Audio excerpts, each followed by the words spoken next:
Assalamualaikum warahmatullahi wabarakatuh. Anak-anakku siswa-siswi SMP yang berbahagia, sudah alhamdulillah pada kesempatan hari ini kita kembali bisa bertemu muka walaupun dalam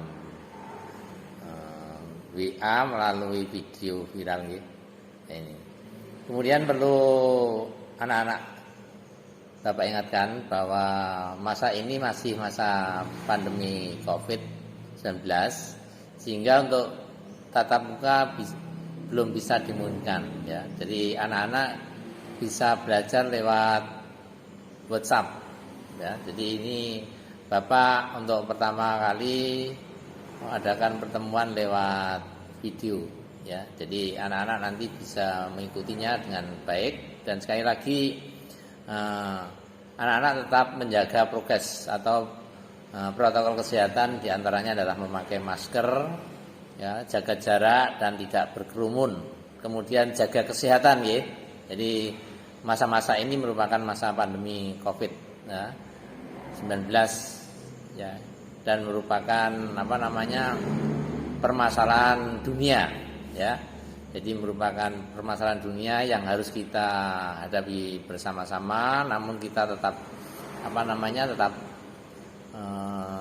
tidak panik ya. Jadi kita tetap biasa saja seperti melakukan aktivitas sehari-hari ya, belajar dari rumah dan nanti pembelajaran ini akan dilakukan untuk semua mata pelajaran. Demikian untuk pengantar pada pertemuan kali ini dan selamat belajar. Nanti anak-anak bisa Bapak kirimi lewat WA berupa video untuk yang pertama pertemuan ini. Demikian dan marilah kita ikuti pembelajaran selanjutnya.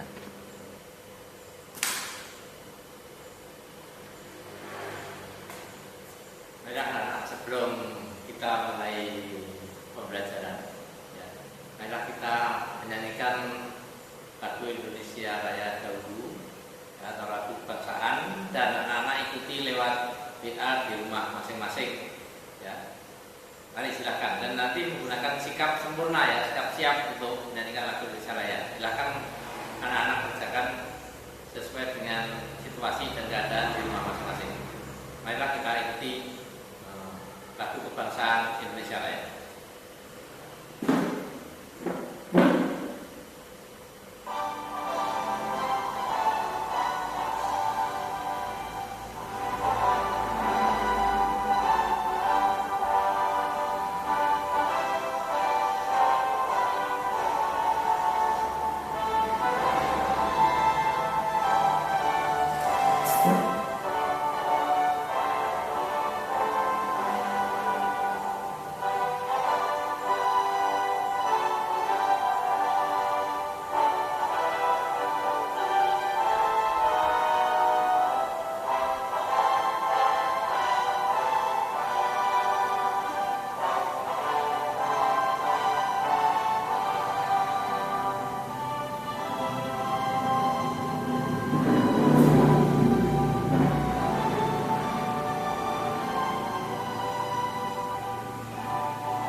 Terima kasih anak-anak. Untuk selanjutnya marilah kita lanjutkan dengan materi berikutnya, yaitu mengenai bab 1, dinamika perwujudan dan Pancasila sebagai dasar negara dan pandangan hidup bangsa.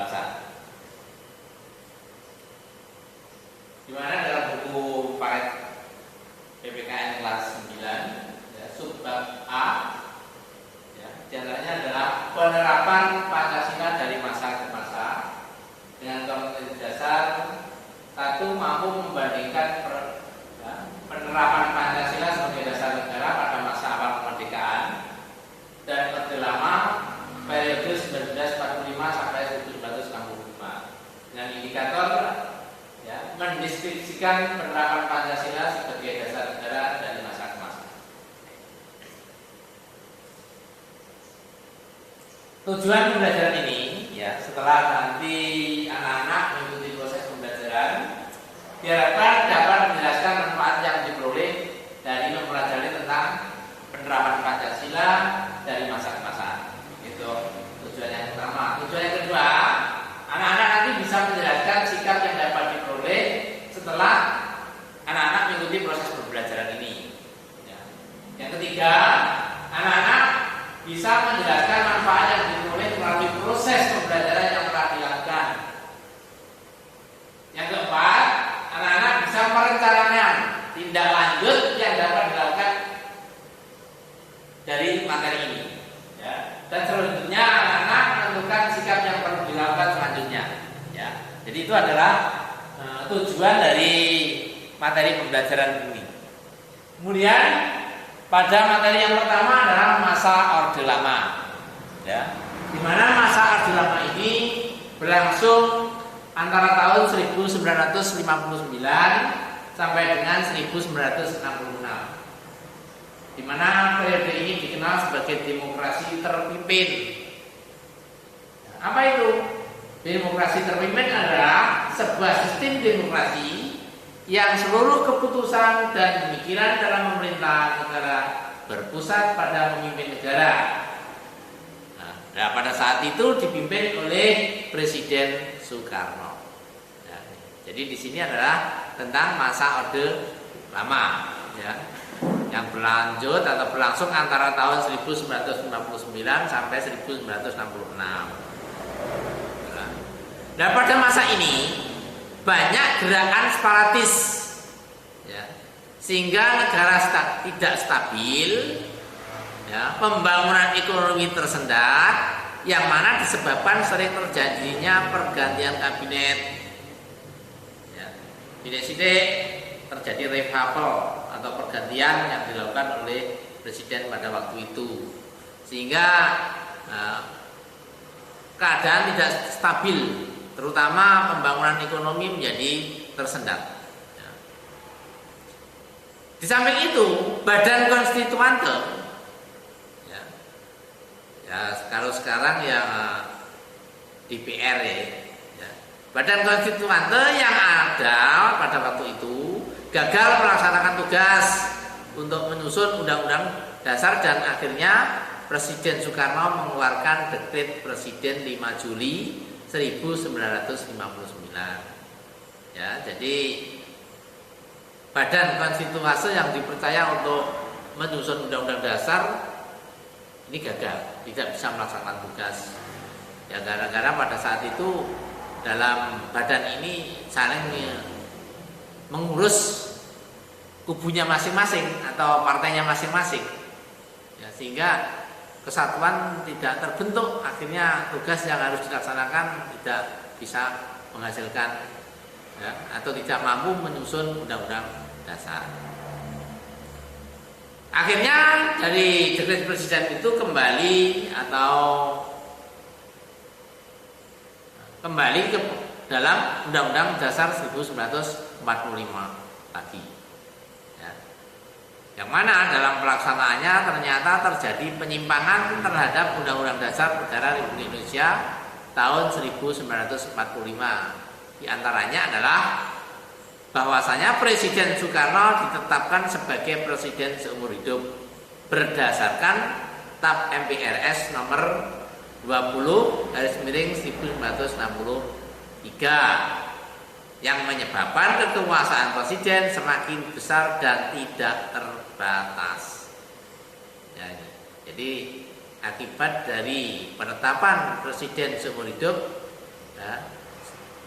menyebabkan kekuasaan presiden semakin besar dan tidak terbatas. Kemudian Presiden mengeluarkan penetapan Presiden nomor 3 garis miring 1960 tanggal 5 Maret 1960 yang membubarkan DPR hasil pemilu 1955. Ya, ini juga termasuk penyimpangan juga nanti ya. Tuh. Kemudian Presiden membentuk MPRS yang anggotanya terdiri atas anggota DPR, DR ya, atau DPR gotong royong, kemudian dari utusan daerah dan putusan golongan yang semuanya diangkat serta diberhentikan oleh Presiden. Pada periode ini juga terjadi pemberontakan pada masa Orde Lama itu ya, yaitu G30S PKI atau Gerakan 30 September yang dilancarkan oleh PKI ya, tepatnya pada tanggal 30 September 1965 yang dipimpin oleh DN Aidit. Jadi memberontak di sini.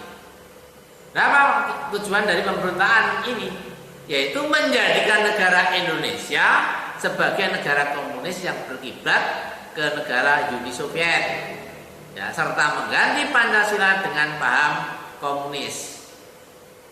Namun akhirnya pemberontakan ini dapat digagalkan ya, dan pelakunya ditangkap serta dijatuhi hukuman sesuai dengan ya, kesalahannya tersebut ya. Jadi di sini akhirnya banyak yang ditangkap, termasuk juga Retan Kolonel Untung pada waktu itu. Ya. Nah, anak-anak barangkali sudah sering melihat filmnya, ya, film G30S PKI, di mana jenderal-jenderal sana atau di Jakarta sana menjadi korban penculikan. Ya. Nah, ini latar belakangnya adalah ingin mengganti Pancasila dengan paham komunis, ya. Dan akhirnya digagalkan. Ya. Itulah diantaranya ya, hal-hal yang anak-anak bisa ketahui pada pertemuan awal ini. Dan dari sini Bapak sampaikan tugas ya, atau pertanyaan atau repetisi ya, pengulangan atau pemantapan, tapi di sini berupa pertanyaan tugas, yaitu ada satu ya, carilah kelebihan dan kelemahan penerapan Pancasila sebagai dasar negara dan pandangan hidup bangsa pada masa Orde Baru melalui berbagai sumber belajar seperti surat kabar, media elektronik atau buku sumber lainnya. Mungkin mendengar di TV ya, atau koran, atau mungkin anak-anak membuka YouTube terus melihat peristiwa-peristiwa itu, atau bisa mencari contoh-contoh tersebut, yaitu tentang kelebihan dan kelemahan penerapan Pancasila sebagai dasar negara dan pandangan hidup bangsa pada masa Orde Baru ya. Tulis ya. Jadi nanti anak-anak menulis hasil pencarian tersebut dalam buku catatan PPKN. Kemudian nanti pada pertemuan berikutnya bisa kita lakukan diskusi ya, melalui kelompok-kelompok yang nanti akan Bapak bentuk ya, bisa berupa atau bisa lewat urutan absensi ya. Jadi nanti tiap kelompok bisa 4 atau 5 anak ya. Atau nanti bisa juga dibentuk kelompok lewat perwakilan desa ya, sesuai dengan desanya masing-masing. Ya, nanti kalau misalnya dalam desa tersebut atau kurang anggotanya, kita ambilkan dari desa lain yang terdekat ya. Demikian pada pertemuan lewat video hari ini ya. Besok bisa kita lanjutkan pada pertemuan-pertemuan mendatang ya. Dan sekali lagi tetap jaga kesehatan ya, jaga protokol atau laksanakan protokol kesehatan ya. Tidak berkerumun ya. Kemudian menjaga jarak serta memakai masker. Sekian dan akhirnya wabillahi taufiq wal hidayah. Wassalamualaikum warahmatullahi wabarakatuh.